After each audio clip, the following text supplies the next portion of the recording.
네, 오늘은 에베소에서의 큰 소동이라는 제목으로 하나님 말씀 증거할 때 많은 은혜를 받으시기 바랍니다.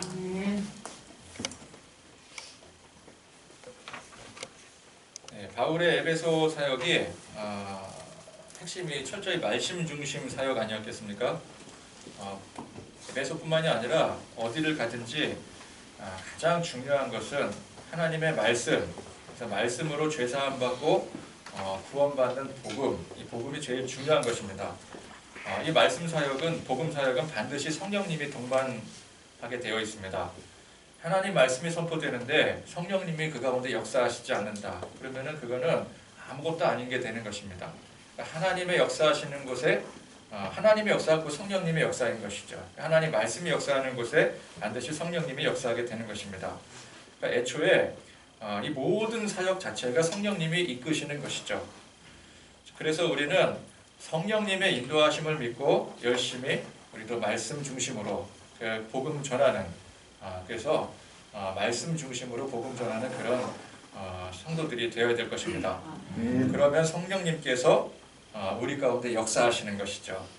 믿지 않았던 사람들이 복음의 말씀을 듣고 회심하는 역사도 일어나고, 또 뜨뜻미지근한 반응으로 우리가 복음을 전했음에도, 말씀을 전했음에도 별 성과가 없어 보일지라도 성령님은 그 가운데 우리가 모르는 역사를 반드시 이루시고 계시는 것이죠. 복음 때문에 핍박을 당하더라도 그것 또한 성령님의 역사임을 믿고 감당하면 되는 것입니다. 그러니까 우리가 믿는 대로 되는 거예요. 말씀을 선포할 때 혹은 복음을 전파할 때 이 안에 성령님께서 반드시 우리 가운데 역사하신다. 그럼 성령님께서 역사하시는 것입니다. 왜? 성령님 살아계시기 때문에 그래요. 그래서 당장은 우리가 핍박을 당하더라도 나중에 어떻게 될지 모르는 거예요. 지금은 안 통하는구나, 내가 아무리 전해도 안 듣는구나, 근데 그건 내 생각이고 어떻게 될지 아무도 모르는 것입니다. 그렇게 교회를 핍박하던 바울이 이렇게 변할지 누가 알았겠어요? 그렇죠? 그러니까 우리가 할 일은 이 말씀이 진리의 하나님 말씀이라는 사실을 굳게 믿고, 그렇죠? 그래서 이 복음이 하나님이 우리에게 주신 말씀이라는 것을 믿고, 이 복음 전하는 것을 하나님께서 우리에게 명하신 거잖아요. 그래서 이 말씀을 전하고 복음을 전파할 때 성령님께서 그 가운데 반드시 역사하신다는 사실을 굳게 믿고 나가기만 하면 되는 것입니다. 그래서 저도 처음에 예전에 막 설교 처음 막 할 때는 설교 한 편 한 편마다 이 설교를 듣고 제발 모든 성도들이 다 막 반응을 보이고 변화되고 막 은혜 받고 막 그래야 되는데, 깨달음을 줘야 되는데라고 하는 항상 그런 부담감이 앞서게 되는 거예요. 그러나 내가 성령님을 믿음으로 설교를 하게 되면은 사람들이 어떻게 반응을 하건 성령님께서 역사하시는 부분이다. 그런 마음으로 하게 되면은 내가 막 부담감을 가지고 해야 될 이유가 없어지는 거예요.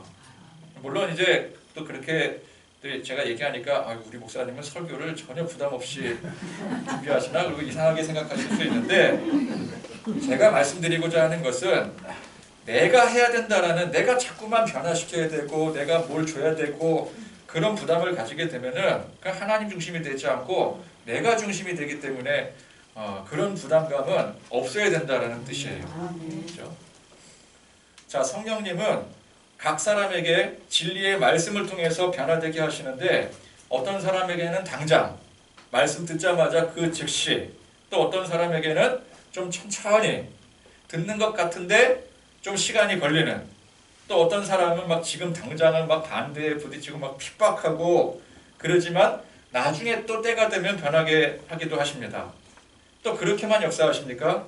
예수님께서 이적과 기사로 역사하셨듯이 성령님도 똑같이 역사하시는 거예요. 자, 바울은 복음의 말씀을 집중적으로 가르치고 전파하기 위해서 두란노 서원에서 열심히 이 사역에, 즉 말씀을 전파하고 가르치는 이 사역에 매진을 하고 있었는데, 성령님께서는 이 바울의 손을 통해서 놀라운 능력을 나타나기도 하셨더라는 거예요. 병고침이라든지 귀신 쫓아낸다든지 심지어 손수건이나 앞치마 같은 물체를 통해서 이제 놀라운 능력이 나가기도 했습니다. 그런데 이게 바울이 자기가 그렇게 하려고 했던 게 아니었어요. 자기가 하고 싶어서 한 게 아니었어요. 바울은 애초에 여긴 말씀이 중요하다 그래서 말씀에 집중을 하는데 성령님께서 그렇게 역사하시는 거예요. 그럼 바울의 필요가 아니라 성령님이 필요하시니 그렇게 역사하시는 것이었습니다. 자, 그러다 보니까 이제 적잖은 소동이 일어나기도 했죠. 지난 시간 말씀에서는 보니까 마술하는 사람들이 자기도 이제 그 능력을 한번 따라해 보겠다고. 이게 보통 마술과 비교가 안 될 정도의 능력이잖아요. 그러니까 마술사들이 혹하는 거죠. 그래서 우리도 한번 저거 해보자. 그 흉내 내보겠다고 했다가 오히려 악귀에게, 귀신에게 조롱당하는 사건이 막 벌어지지 않겠습니까?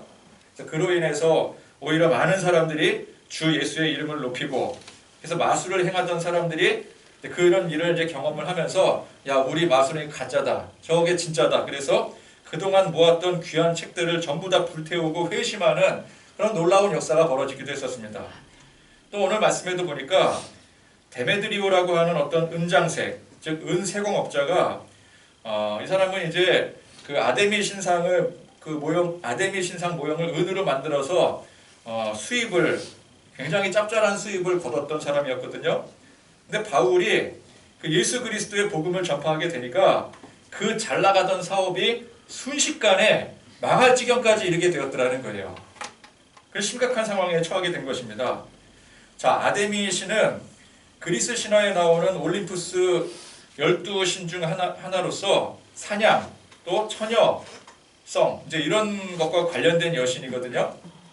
그러니까 이제 아데미 하면은 우리 잘 못 알아듣는데, 아르테미스 하면은 그래도 그 신, 우리 이방 신들에 대해서 잘은 모르지만 그래도 많이 들어봤잖아요. 그죠? 아르테미스. 자, 이 에베소 지역은 특히나 이 아데미 여신을 깊이 숭배해서 고대 7대 불가 사이에 꼽힐 정도의 거대하고 웅장한 신전이 바로 이 에베소에 있었습니다. 아데미 신전이 굉장히 웅장했었대요. 그러니 이 아데미 신상을 만드는 은세공업자들이 얼마나 이제 많이 있었겠습니까? 그리고 그들이 돈을 또 얼마나 많이 벌었겠어요? 그만큼 이제 우상의 도시였으니까. 이제 그러다 보니까 이제 그렇게 세공업자들끼리 결속해서 이제 대규모 길드 같은 것을 형성하고 있었을 테고, 그것이 굉장히 뿌리 깊은 세력을 형성하고 있었을 것입니다. 그러니까 에베소 지역에 이 세공업자들이 굉장히 오랜 터줏대감이나 다름없는 그런 세력이었다 볼 수가 있는 것이죠. 그런데 이 에베소에 바울이라는 사람이 들어와서 그리스도의 복음을 전파하고 가르치기 시작하니까 그 오랜 그 뿌리 깊은 전통의 그 아데미 숭배에 타격이 갈 정도로 그 영향력이 파급적이었더라는 거예요. 그러니까 은세공업자들은 이 직접적으로 그 관련된 일을 하는 사람들 아니겠습니까? 그런데 이 은세공업자들이 갑자기 이 아데미 신상이 팔리지 않는, 그래서 수입이 확 줄 정도이니 그만큼 이 아데미 숭배 사상이 이 에베소 전반에 있어서 굉장히 큰 타격을 입었다라는 뜻이죠. 여러분, 이게 얼마나 놀라운 일입니까? 그러니까 사람으로 치자면 바울 한 사람으로 인해서 이 에베소 지역의 그 전통의 역사와 전통을 자랑하는 그 고대 7대 불가사의 중 하나라고 하는 그 신전이 세워질 정도의 그 도시에 이 아데미 숭배 사상이 그 한 사람으로 인해서 타격을 입게 되었더라는 거예요. 여러분, 이게 한 사람의 힘으로 가능한 일입니까? 천하의 로마 황제도 이건 못할 일이에요. 만약에 로마 황제가 에베소의 아데미 신상 다 없애고 황제 숭배 사상 만든다, 그런다고 그게 되겠습니까? 그건 황제도 못할 일이죠. 물론 이것은 바울의 능력이 아니라 바울을 통해 역사하시는 성령님의 능력인 것입니다. 그러니까 우리가 불가능이라고 여기는 일들이 우리가 불가능한 일이지 성령님께는 아무것도 아닌 일인 것입니다. 우리도 이제 조선시대 말기에 우리 사회에 유교 사상이 얼마나 뿌리 깊게 내려 있었는가요? 근데 그것도 제대로 된 유교 사상이 아니라 아주 심각하게 변질된 짝퉁 유교 사상이었습니다.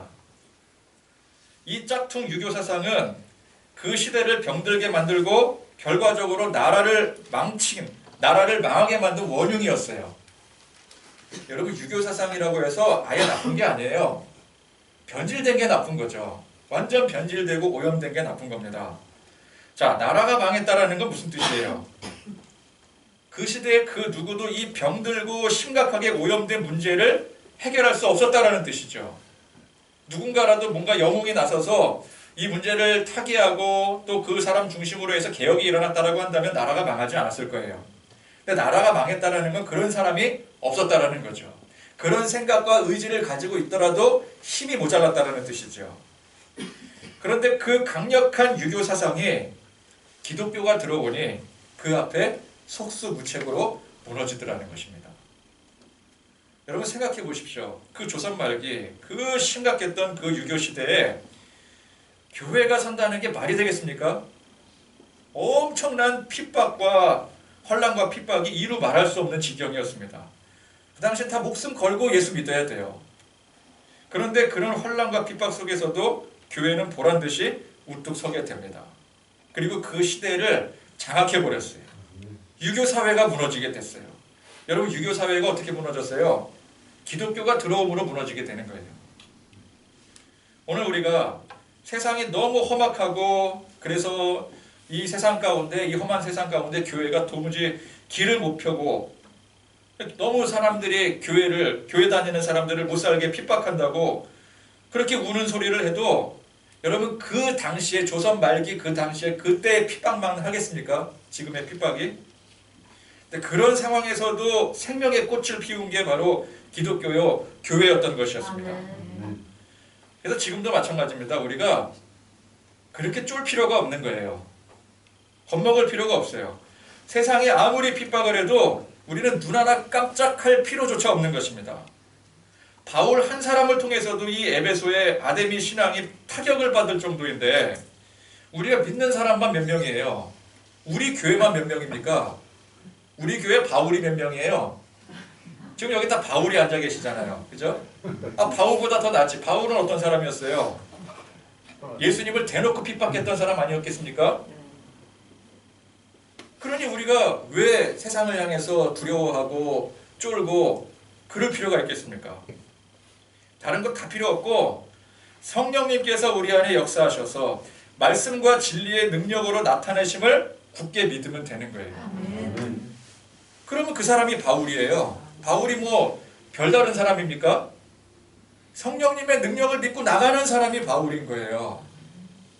성령님의 능력을 믿고 나가니까 바울과 같은 그런 예수님을 핍박했던 그 엉터리도 예수님을 핍박했으니까 제가 이렇게 표현을 하는 거예요. 그런 사람조차도 나가니까 놀라운 능력을 행사할 수 있다는 것은 우리도 마찬가지라는 거예요. 우리도 여러분 삶의 어떤 현장을 나가든지 간에 성령님이 나와 함께 하신다. 성령님이 우리 가운데 역사하신다. 그 믿음 가지고 나가면 되는 것입니다. 그러면 성령님께서 역사하시는데 아무리 극심한 혼란과 핍박 속에서도 여러분 혼란과 핍박이 임하면 누가 힘들어요? 성령님이 힘드십니까? 내가 힘든 거죠? 내가 힘든 거지 성령님이 힘드신 게 아니거든요.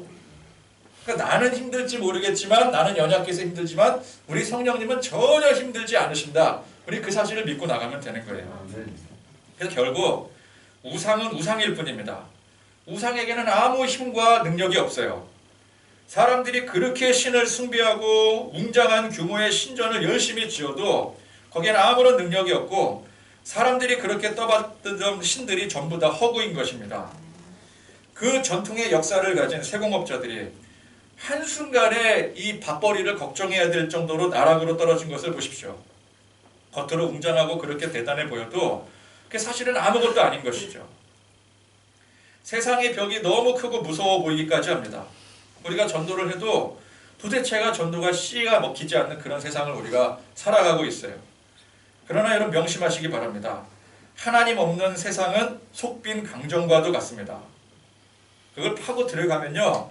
그 안에 아무것도 없어요. 아무것도 없어요. 뭔가 있을 것 같은데 사실은 없어요. 정말 뭐 있을 것 같은데 여러분 한번 진짜 작심하고 한번 파고 들어가 보세요. 그러면 사람은 다 똑같습니다. 세상 부와 명예를 가진 자들, 학식을 자랑하는 박사들, 또 초롱성같이 굳어진 마음으로 절대 틈을 안 주는 아무리 완벽해 보이는 사람이라 할지라도 볼 때는 그렇게 완벽해 보이고 보일 때는 야, 저 사람은 부와 명예를 가지고 있어서 감히 접근하기 힘들 것 같고 근데 그래 보이는 사람이라 할지라도 정말 깊이 파고 들어가 보잖아요. 다 똑같은 연약한 인간이에요. 사람은 다 연약해요. 겉으로는 막 무시무시해 보이고 막 무서워 보이는데 사실 알고 보면은 어린아이와 같은 사람들입니다. 사역을 하게 되면은 여러분도 마찬가지 아니겠습니까? 신앙생활 하다 보면은 그런 경험을 많이 하게 되죠. 알고 보니까 생각했던 것과 다른 사람이네. 여러분 그런 거 많이 겪게 되잖아요. 결국 그 연약한 원래 그 본체는 우리 성령님 앞에 다 무릎을 꿇을 수밖에 없는 거예요. 인간의 본성이 그렇습니다. 원래 본성이 그래요.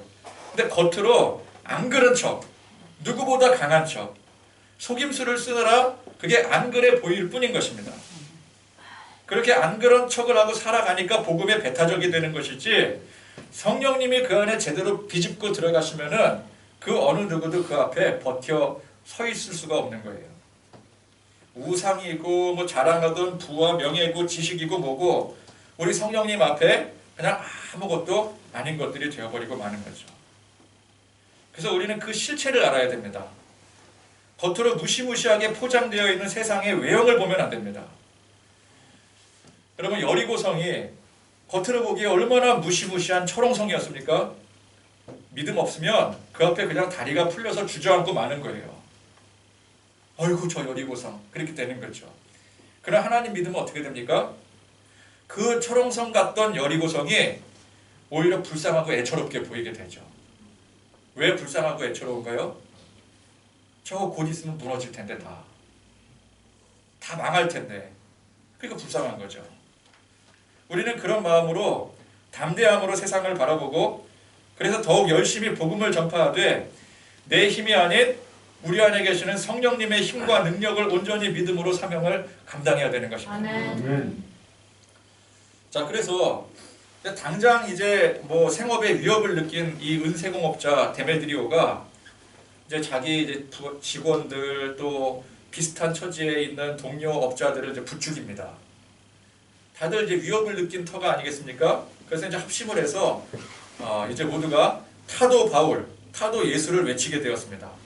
지금 우리 에베소의 이 전통이 위협을 받는 그런 위기 상황이라 사람들에게 이제 그런 식으로 호소를 하게 되니까 또 많은 사람들이 거기에 이제 같이 동참을 하게 되는 거죠. 막 사람들이 분노하기 시작합니다. 그 분위기가 이제 순식간에 퍼지게 되죠. 그래서 이제 이들이 의기양양하게 크다 에베소 사람의 아데미여 이제 외치면서 막 구호를 외치면서 연극장으로 모여들기 시작했어요. 이 당시 연극장은 그 야외의 커다란 공터에 이제 방언형으로 이렇게 이제 내리막식으로 돼서 이제 가운데 다 이렇게 공연장이 있고, 그리고 이제 그 부채꼴식으로 이렇게 이제 청중들이 관람할 수 있는 그런 이제 시설이 있지 않습니까? 근데 거기는 이제 무대 집중형으로 돼 있기 때문에 그 작은 소리로 그 무대에서 얘기를 해도 막 큰 소리를 막 쩌렁쩌렁 공간을 향해 울려 퍼지는 그런 구조로 돼 있어요. 그래서 막 그 사람들이 거기 몰려서 막 크다 에베소 사람의 아데미여 그 외치는 소리가 뭐 온 시내에 막 쩌렁쩌렁 울리지 않겠습니까? 얼마나 이제 공포스러울 정도까지 이제 퍼져나가게 되는 겁니다. 그러니 그 소동에 이제 그 에베소시의 수많은 사람들이 너나 할 것 없이 이제 연극장으로 모여들기 시작하는 거예요. 그러니까 이제 이거 무슨 일이래? 이게 갑자기 무슨 소동이야? 그러면서 궁금해서 사람들이 가는 거죠. 근데 그렇게 모여든 수많은 에베소 사람들이 온 시내가 쩌렁쩌렁 울릴 정도로 외쳐대니까 이 모르는 사람들이 보면은 야 이거 천재지변이 난 거 아니냐? 전쟁이라도 터진 거 아니냐? 근데 그럴 정도로 굉장히 분위기가 이제 달아오르게 되는 것입니다. 근데 바울이 그 소동을 잘 몰랐나 봐요. 그래서 평소와 다름없이 시내에 나가려고 하니까 제자들이 극구 말리는 거예요. 지금 나가면 위험하다고. 지금 상황이 이런 상황이다. 그냥 알려주고 있는 그런 상황입니다. 그런 위태한 상황이 되었다라는 것이죠. 자, 그런데 이 말씀 잘 보게 되면은 그렇게 많은 사람들이 모여서 공포스러울 정도로 정말 이 기독교인들 다 잡아먹을 심산으로 함성을 외쳐대는데 대부분 보니까 왜 이런 분위기가 되었는지 잘 모르는 눈치예요. 그죠? 32절에 사람들이 외쳐 어떤 이는 이런 말을 어떤 이는 저런 말을 하니 모인 무리가 분란하여 태반이나 어찌하여 모였는지 알지 못하더라. 그러니까 거기에 갔긴 갔는데 근데 왜 그렇게 소리를 지르는 거야? 무슨 일이래? 옆에 물어보니까 나도 몰라. 그냥 뭐 분위기가 이래서 따라와 봤어 뭐 이러는 분위기가 되는 거죠. 갑자기 시내가 떠들썩하니까 여러분 뭐 가뜩이나 별 할 일도 없는 사람들이 뭔 일 있나 한번 가보자 그래서 모여든 거예요. 여러분 지금이야 할 게 워낙 많으니까 또 바쁘니까 그런데 뭐 그런 일이 일어나도 뭐 별로 신경도 안 쓰고 넘어가죠. 그러나 그 시대에는 밥 먹고 뭐 할 일이 있겠어요?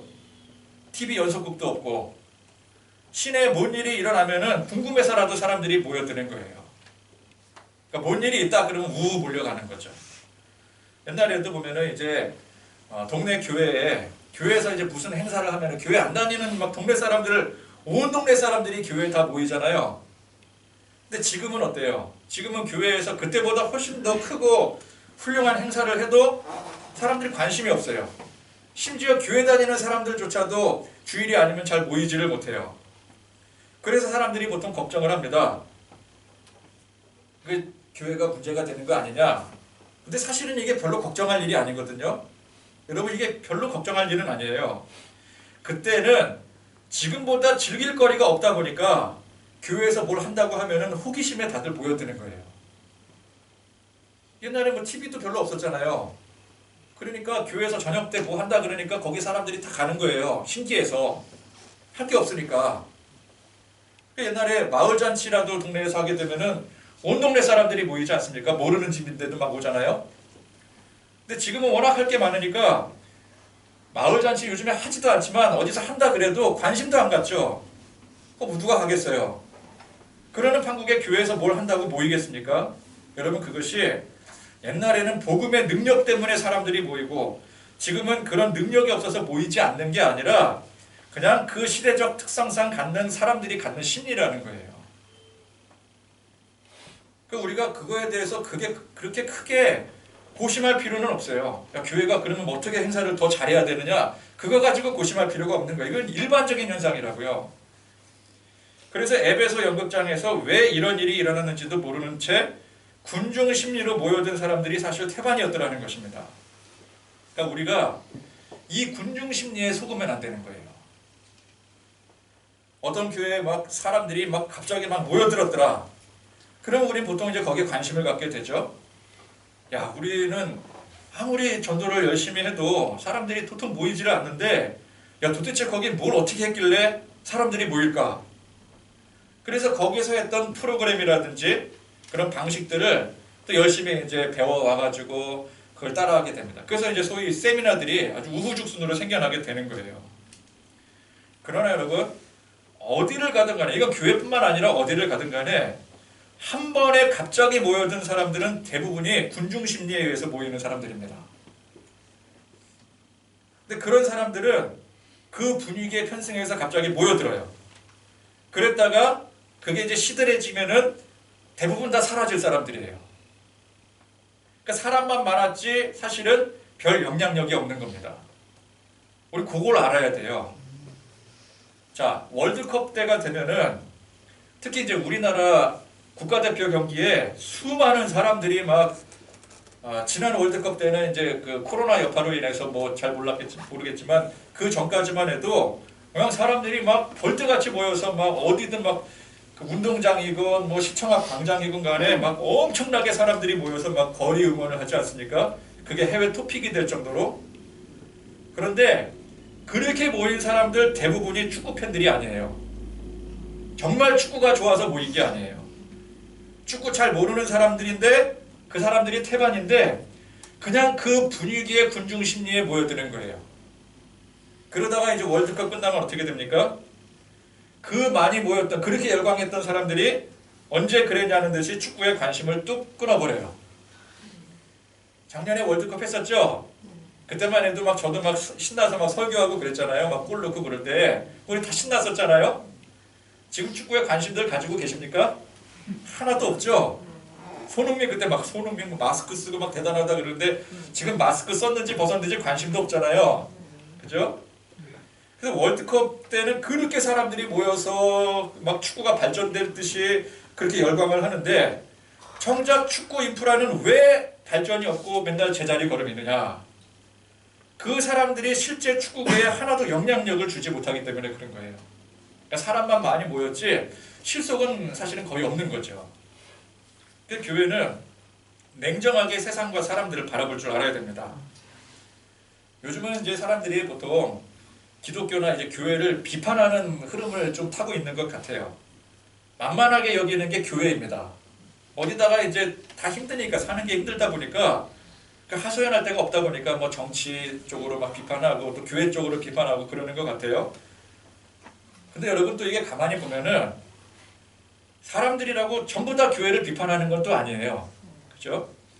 그냥 분위기에 편승해서 군중 심리에 비판하는 사람들이 훨씬 더 많습니다.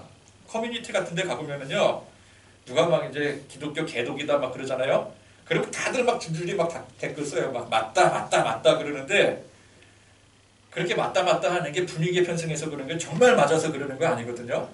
우린 그 실체를 알아야 돼. 근데 그걸 보면서 야 큰일 났다, 뭐 교회가 뭐 무너진다, 뭐 망한다, 그렇게 생각할 필요 없다라는 거예요. 거기에 지레 겁먹을 필요가 없습니다.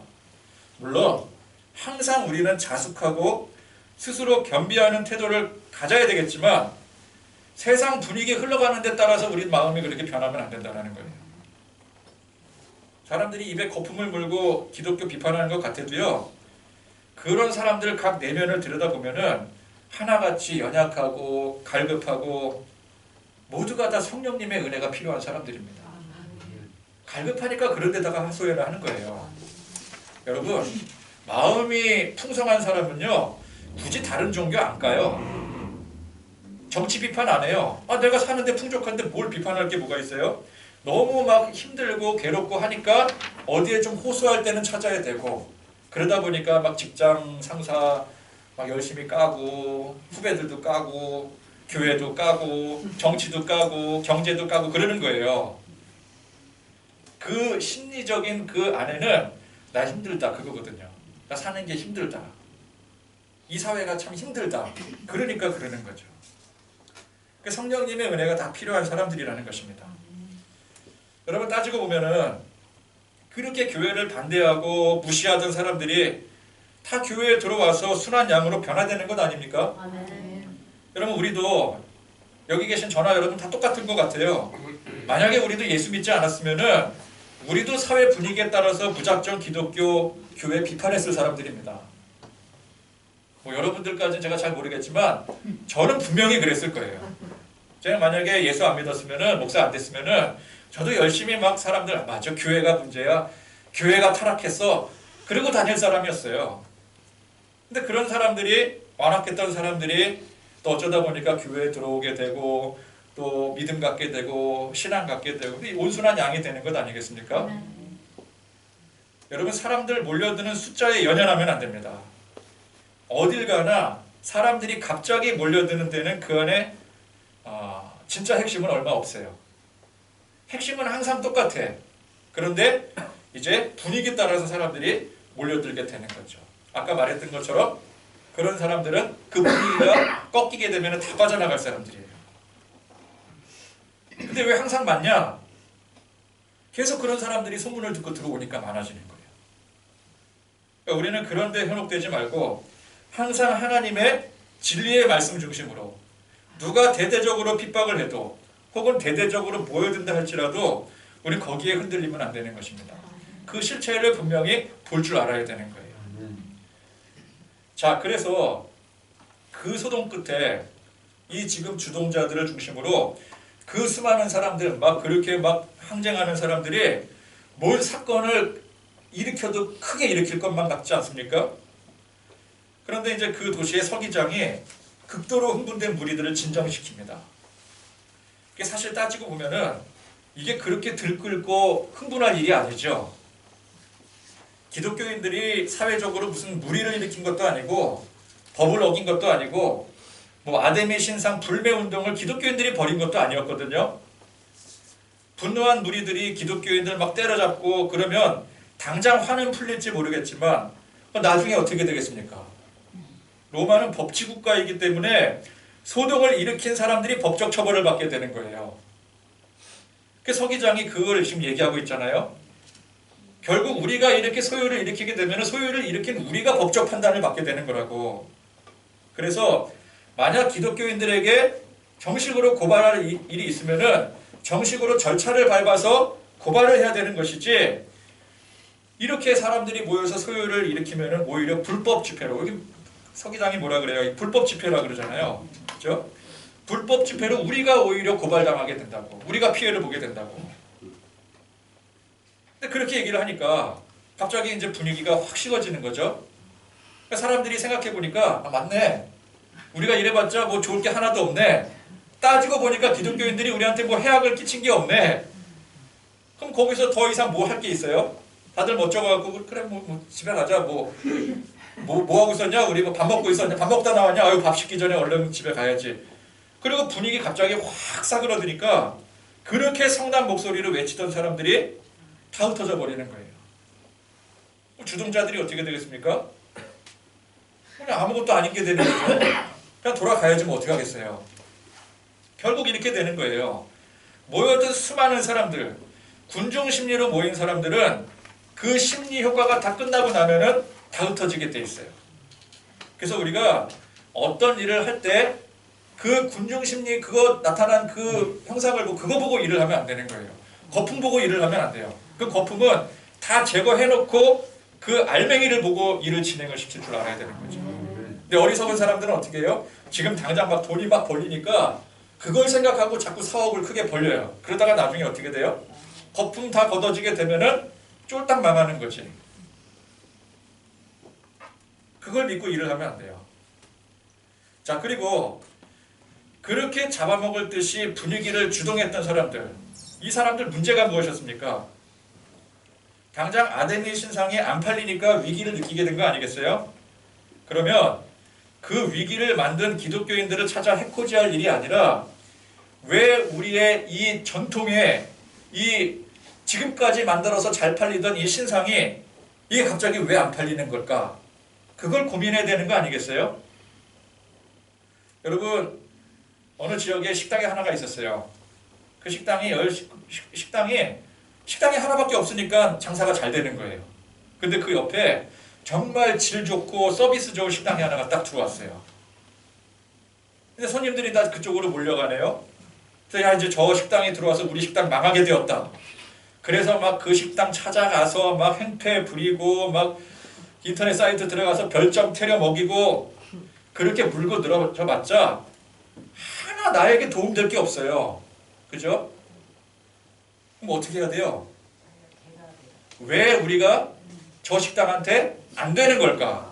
그 철저히 분석하고 더 좋은 식당을 만들 생각을 해야죠. 물고 늘어져갖고 될 일이 뭐가 있겠습니까? 남 해코지할 시간에 자기 개발에 더 힘쓰는 게 그게 수익인 것입니다. 그건 우리도 마찬가지죠. 교회도 마찬가지입니다. 세상이 교회를 핍박한다고 뭐 교회에 뭐 불리하게 작용될 법들을 자꾸만 통과시키려고 한다고 거기 일일이 쫓아다니면서 결사반대 집회 열고 그게 수가 아니라는 거예요. 제가 누차 강조드리지만 여러분, 남이 싸움을 건다고 우리도 같이 싸우자고 덤비면은 같이 박 터지는 일밖에 더 되겠습니까? 누가 나한테 싸움을 걸어요? 그럼 기분이 나쁘죠? 내가 잘못한 것도 없는데. 그래서 같이 한 대 때렸어요. 코피 터졌어요. 그럼 그 사람 코피 터지고 맙니까? 그 사람은 또 가만히 있겠어요? 또 기를 쓰고 덤벼들겠죠? 나는 어떻게 돼요? 쌍코피 터지겠죠? 서로가 박 터지는 것밖에 안 되는 거예요. 그럴수록 우리는 어떻게 해야 돼요? 우리 내실을 더욱 다지는데 힘써야 되는 것입니다. 그게 지혜로운 거예요. 왜 세상에 이렇게 기독교를, 우리 교회를 우습게 알고 찝적대는가? 그래서 성질내고 싸우자고 덤벼들 게 아니라 왜 그런지를 먼저 명확하게 분석을 해야죠. 분석도 안 하고 뭘 싸우려고 들어요. 그러면 이제 분석 결과가 어떻게 나오겠습니까? 분석을 하니까 결과가 나오지 않겠어요? 근데 분석을 해보니까 세상은 원래 그래. 그냥 군중심리야. 그럼 우리 거기에 굳이 반응할 필요가 없는 거죠. 그죠? 예전부터 세상은 그래 왔었고 세상은 항상 기독교를, 교회를 핍박했었고 지금도 그런 상황이라고 한다면은 우리 거기에 그냥 뭐 신경 쓸 필요가 없는 거예요. 그러면 그런가 보다 하면 되는 거예요. 또 분석을 해보니까 정말 교회가 타락하고 문제가 많은 게 맞아요. 사람들이 말하는 것처럼. 그 타락하고 변질돼서 세상이 교회를 우습게 아는 거야 라는 결론이 나왔으면은 그러면 어떻게 하면 돼요? 타락하고 변질된 그 원인을 찾아서 우리 내부적으로 고치고 개혁해야 되는 거죠. 그럴 때 개혁이 필요한 거예요. 나가서 싸울 필요가 없는 거예요. 그러니까 여러분 뭐 보면은 무슨 동성애법이라든지 뭐 이슬람교가 뭐 들어와서 침투하고 뭐 그런 카톡들이 하루에도 막 수차례씩 막 들어와요. 그래서 뭐 집회 반대 결사 집회에 뭐 참석할 거냐 말 거냐 뭐 물어보기도 하고. 나가서 그 싸우면 뭐 할 거예요? 나가서 촛불 들고 농성하면 뭐 할 거예요? 우리한테 떨어지는 게 뭐가 있어요? 나는 변화되진 않은데 내가 변화돼야 되죠. 내가 더 문제점, 내 안의 문제점을 발견하고 내가 성장하면 되는 거잖아요. 우리가 성장하면 되는 거잖아요.